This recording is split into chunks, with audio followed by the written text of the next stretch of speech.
So, unang-una, this is both parang mga new opportunities. Bibigyan kayo ng chance ni universe para magkaroon ng bagong opportunity sa pagkakakitaan at saka sa pag-ibig din, mga kapiksi. Pero itong mga opportunities na to guys, kailangan marunong kayong kumilos, kailangan marunong kayong umaksyon. Kailangan ready kayo kasi kung hindi kayo ready, lilipas lang itong opportunity na to. So parang the way I want to explain this is parang ano lang yan, trend, no? Kunwari MRT, LRT. Nag-aabang kayo na sa stasyon.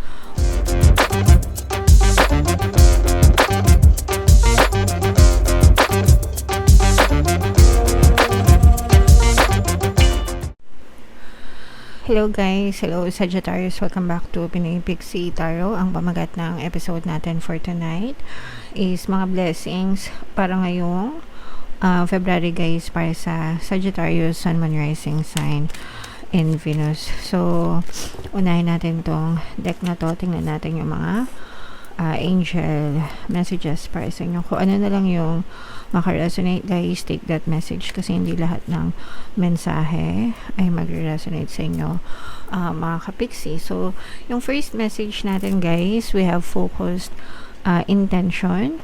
Kailangan, eto guys, palagi kong sinasabi niya, kailangan talaga nakafocus kayo sa mga intentions nyo, dun sa mga gusto nyong mangyari sa buhay nyo, mga kapiksi. Keep your unwavering thoughts, feelings, and actions focused on your target and you will make your mark. Kapag mas nakafocus kayo guys dun sa mga bagay na gusto nyo, yung energy nyo sumusunod doon, no? Kumbaga doon nabubuhos yung energy nyo sa kung ano yung fino-focus ng attention nyo. And kapag mas nakafocus kayo sa mga desires nyo, sa mga gusto nyo mangyari, mas malakas yung energy doon. Pero kung nakafocus kayo sa kanigahan, nakafocus kayo sa mga problema, mga kapiksi, saan nakabuhos yung energy nyo? Syempre, doon din sa mga problema. Kaya, ang napupush out sa physical reality nyo, yung mga problema, imbis na yung mga goals and desires nyo. So, kaya importante talaga guys na palagi kayo nakafocus dun sa mga desires nyo until such time na mapush out siya sa inyong physical reality, mga kapiksi. Okay? Alright. So, yan yung first message para sa inyo. Ito naman ay Mother Earth. This is for all, mga kapiksi, no, na kailangan tulungan natin yung ating Mother Earth. Ito ang ating tahanan, ika nga guys, okay? So, kailangan nating alagaan, mga kapiksi. Hindi naman natin kailangan guys na maging environmentalist, no? Kahit nasa sarili nating paraan, pwede tayong makatulong sa Mother Earth natin. Yung simpleng paglilinis ng bahay natin, simpleng pagtatapon ng basura sa tamang lugar, simpleng pagtitipid sa kuryente, pagtitipid sa tubig, di ba? Lahat yan ay bahagi ng, lahat yan pwede natin gawin, mga kapiksi. Kaya make sure na ingatan natin guys, okay? Alright. And ito naman guys, no, start delegating. Humingi tayo ng tulong, no? Ask others to help you instead of trying to do everything by yourself. Kung kailangan natin humingi ng tulong guys, sabihin natin, no, wag nating sarili na yung lahat. Wag natin kayanin ang lahat ng mag-isa, mga kapiksi. Diba sabi nga ni Vice Ganda dun sa kanyang pelikula na And the Breadwinner is, sino bang nagsabi na isa lang dapat ang breadwinner? Pwede naman lahat, pwede naman tulong-tulong, guys, 'di ba? So, ganun din tayo guys. Kung hindi natin kaya mag-isa, kasi we can only do so much on our own. And kapag mas marami tayo nagtutulungan, mas madali, mas magaan yung pagdadala ng buhay, mga kapiksi. So, dapat tulong-tulong tayo guys, okay? Alright, so yeah, comment down below, Sagittarius, if feeling nyo naka-resonate kayo dyan, mga kapiksi. So, ito guys, hanapin natin yung, ito naman, love messages naman to. Mga love messages, love advice para sa inyo. Kung ano lang yung makaresonate guys. Kasi iba-iba kayo ng mensahe, mga kapiksi. So, time out muna sa love life, mag-focus muna sa iyong sarili. So, this message is para dun sa mga kapiksi guys na alam nyo yon na medyo napapagod na sa relationship, mga kapiksi. It's about time na sarili nyo muna yung isipin nyo guys, no? It's about time na mag-focus din kayo sa inyong sarili. Baka masyadong, kasi kapag masyadong, lagas na kayo, di ba? Sa relasyon, puro break, puro away, puro iniiwan. Para kayong guys, no, nauupos na kandila, no? Kaya dapat i-recharge nyo muna yung sarili nyo, di ba? Kaya mag-focus muna kayo sa sarili nyo, mga kapiksi. Okay. And ito naman, kung ayaw, wag ipilit. It's their loss, not yours, no? Kung ayaw nila, wag nyong ipilit, guys. Walang pilitan. Unang-una, hindi kayo yung nawalan. Sila yung nawalan. Sila yung nawalan ng pag-ibig na binibigay nyo sa kanila. Sila yung nawalan ng pagmamahal, pag-aaruga at pagkalinga na binibigay nyo sa kanila.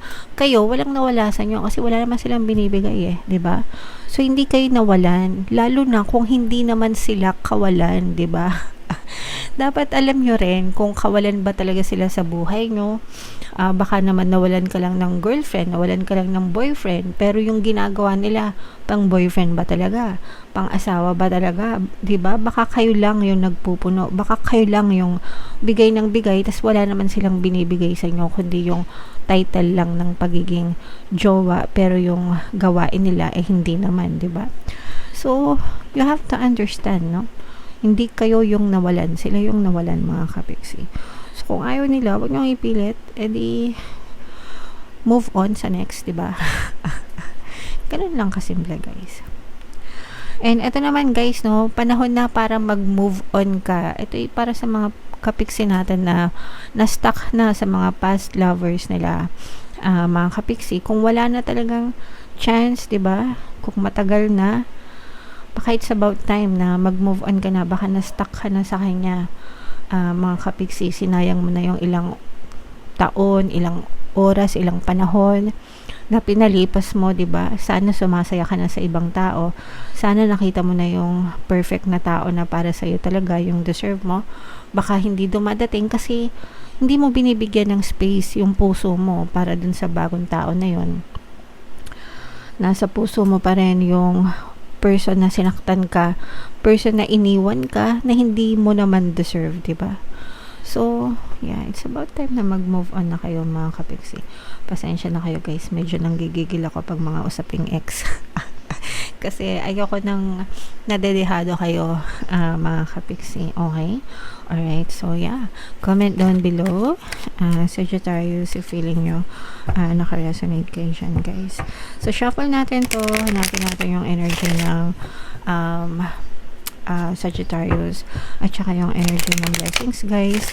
Habang sinashuffle ko to, panoorin nyo muna yung video natin regarding sa ating paano mag-manifest ng abundance video course. Kapiksi, sawa ka na ba sa mga struggles at hirap sa buhay mo? Masipag ka ba at masikap sa buhay ngunit hindi ka pa rin umaasenso? Ilang beses ka na bang nag-attempt mag-negosyo at mag-invest pero palagi ka pa rin nalulugi? Sa pagkakataon na ito ay maaaring may subconscious beliefs ka na nagiging balakid sa iyong pag-unlad at pagyaman. Introducing, paano mag-manifest ng abundance video course.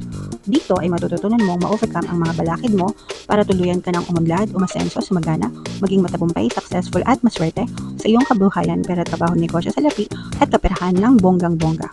Dali, mag-send na ng email sa pinoypixie@gmail.com at simulan na ang iyong pagyaman ngayon. Alright, so sa lahat ng mag-avail ng course, guys, mayroon tayong paano mag-manifest ng abundance video course, paano mawala ang third party at magkaroon ng harmonious na relationship, paano pabalikin si ex or vice breakup. Sa mga interesado, guys, mag-send lang kayo ng email sa pinoypixie@gmail.com.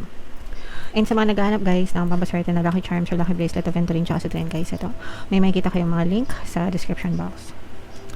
So, Sagittarius kayo in your present ng Queen of Wands. Ito yung ating blessings, energy, mga kapiksi. So, ito, guys, mayroon ditong presence ng another fire sign, Aries, Leo, Sagittarius. Ito, guys, super ganda, super positive ng inyong energy guys, no? So unang-una, this is both parang mga new opportunities. Bibigyan kayo ng chance ni universe para magkaroon ng bagong opportunity sa pagkakakitaan at saka sa pag-ibig din, mga kapiksi. Pero itong mga opportunities na to guys, kailangan marunong kayong kumilos, kailangan marunong kayong umaksyon, kailangan ready kayo, kasi kung hindi kayo ready, lilipas lang itong opportunity na to. So parang the way I want to explain this is parang ano lang yan, trend, no?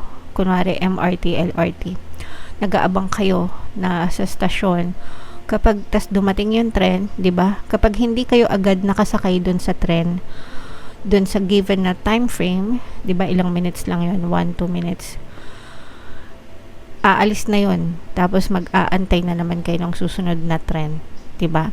So yun yung ibig sabihin nito, binibigyan kayo ng chance ni universe para sa bagong pag-ibig, sa bagong pagkakakitaan. Pero kapag ito'y lumampas at hindi kayo kumilos, maiiwan kayo nitong mga opportunities na to, mga kapiksi. So make sure guys na palagi kayong handa sa mga panibagong opportunities na dadating sa inyo guys, okay?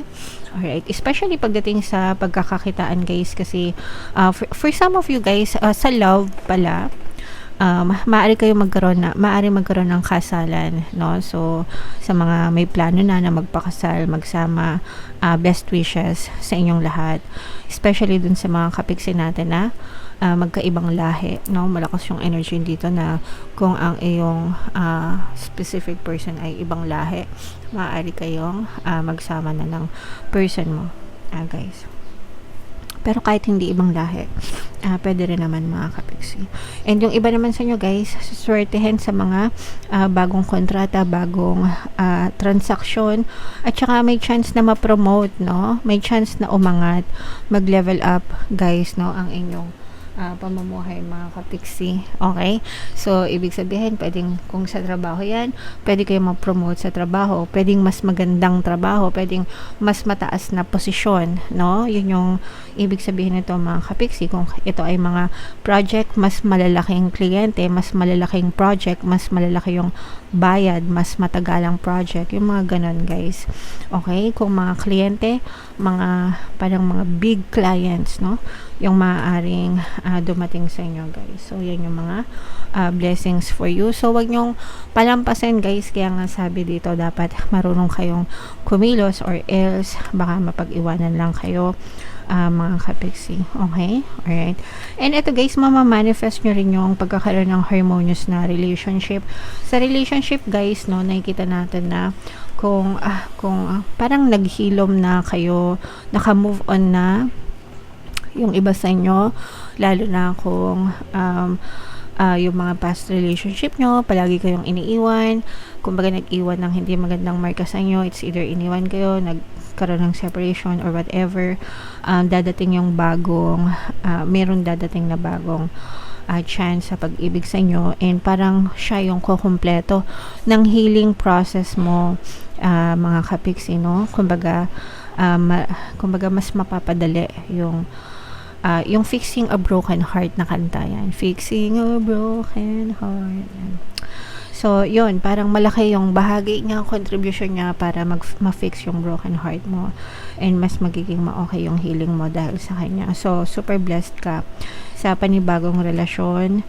Kung ito'y current person na, mga kapiksi, maghihilom din yung mga sugat nyo ng person nyo. Mas magiging, kung nag-aaway man kayo, kung meron kayong mga hindi pinagkakasunduan, yan, ma-fix yan, maayos yan, and mas magiging harmonious yung relationship nyo, mga kapiksi, okay? Alright, so yeah, comment down below guys if naka-resonate kayo. Super ganda ng reading nyo, mga kapiksi. Email nyo na lahat yan sa comment section guys, okay? Ito yung ating 2026 kapalaran guys, at naman yung ating success stories ng paano mag-manifest ng abundance video course. Click here to subscribe guys. Thank you for liking, sharing, and subscribing. See you next time. I love you all. Have a nice day. Bye bye.